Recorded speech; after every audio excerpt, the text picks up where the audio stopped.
Dr. Babasaheb Ambedkar, the father of the Indian Constitution. Dr. Babasaheb Ambedkar was born on 14th April 1891 in Mhau, Madhya Pradesh. His childhood name was Bhimrao.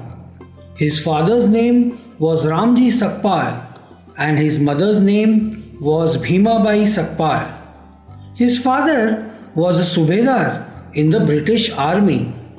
In those days, the government ensured that all the army personnel and their children were educated, and they ran special schools for this purpose. This ensured good education for Bhimrao. After his retirement, Bhimrao's father settled in Satara, Maharashtra. Bhimrao was enrolled in a local school. He was an intelligent and hard-working student. But as he was born as Shudras, meaning untouchable, he experienced caste discrimination right from his childhood. In school, he had to sit on the floor in one corner of the classroom. "Hey, look at him! Ha ha ha ha ha!" The teachers would not touch his notebooks. "Sir, can you please check my homework?" "No, not now." Upper caste students would not talk, study, or even play with him. "Can I play with you?" "Go away. We don't want to play with you." He was also not allowed to drink water from the vessel used by the upper class students. "Hey, what are you doing? You cannot drink water from this glass." Despite many difficulties, young Bhimrao never lost heart. By the quality of his hard work, determination and commitment, he earned several scholarships to support his education. His teacher gave him the surname Ambedkar in school records. In 1906, when he was just 15 years old, he got married to Ramabai, who was just 9 years old at that time. Bhimrao continued his studies and passed his matriculation exam from Bombay University with flying colors in 1908. He joined the Elphinstone College for further education.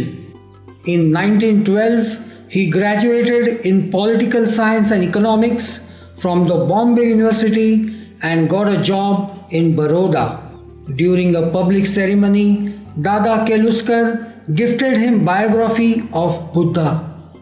"Here, this is a small gift for you." "What is it, sir?" "It is the biography of Buddha. It will guide you to lead a successful life." In 1913, Bhimrao Ambedkar lost his father. In the same year, Maharaja of Baroda awarded scholarship to Bhimrao Ambedkar and sent him to America for further studies. Bhimrao reached New York in July 1913.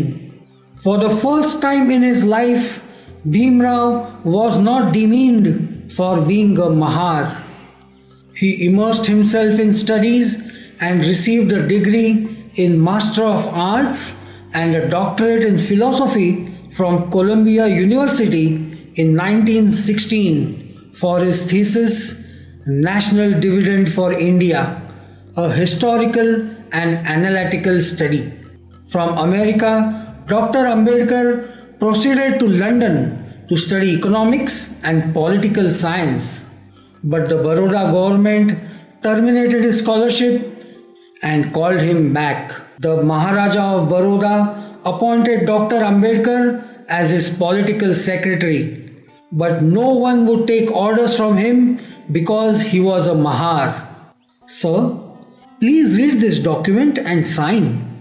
"Who are you to give me orders? I will not sign it."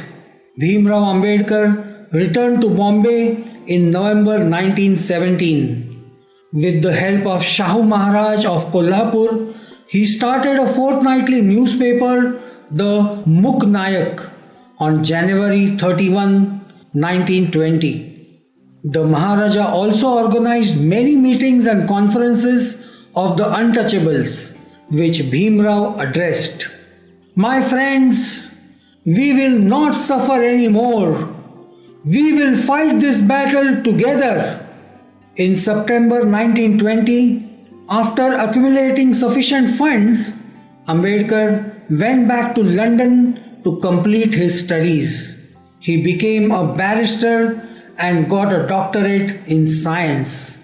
While practicing law in the Bombay High Court, he tried to promote education to untouchables and uplift them. During that period, Shudras were not allowed to drink water used by the upper caste people and were also not allowed to enter the temples. In 1927, Baba Sahib Ambedkar had decided to launch an active movement against untouchability. He began with public marches to open up public drinking water resources and led a satyagraha in Mahad. The public drinking water should be made open to all. We will not suffer anymore. He also began the struggle for the right to enter the temples and led Kalaram Temple Satyagraha in Nasik. Even we have the right to enter the temples. Let us fight this together. Dr. Ambedkar attended all the three roundtable conferences in London and forcefully argued for the welfare of the untouchables. In 1937, Dr. Ambedkar introduced a bill to abolish the Khoti system of land tenure in Konkan region and the Mahar, Vatan system of working for the government as slaves. A clause of the agrarian bill referred to the depressed classes as Harijans or people of God. Bhimrao strongly opposed to this title for the untouchables, but the Indian National Congress succeeded in introducing the term Harijan. Ambedkar felt bitter that he could not have any say in what they were called. In 1947, when India became independent, the first Prime Minister, Pandit Jawaharlal Nehru, invited Bhimrao Ambedkar, who had been elected as a member of the Constituent Assembly from Bengal, to join his cabinet as a law minister. He was then appointed as the chairman of the Constitution Drafting Committee and he became the chief architect of the Indian Constitution. In February 1948, Dr. Ambedkar presented the draft constitution before the people of India and it was adopted on November 26, 1949. He lost his 4 children and his wife Rama, but he never stopped working for the nation. On 14th October 1956, he and his second wife Savita Ambedkar converted themselves to Buddhism at Diksha Bhumi in Nagpur. He proceeded to convert about 5 lakh of his supporters to Buddhism. After the completion of his book Buddha and his Dhamma, Dr. Baba Sahib Ambedkar died on 6th December 1956 at his home in New Delhi. That day is called Mahaparinirvan Din, which is considered as one of the saddest days for the nation. Dr. Baba Sahib Ambedkar will always be alive in our thoughts. I'm sure you enjoyed watching this video. Please click on the subscribe button to subscribe to our channel and watch more interesting videos.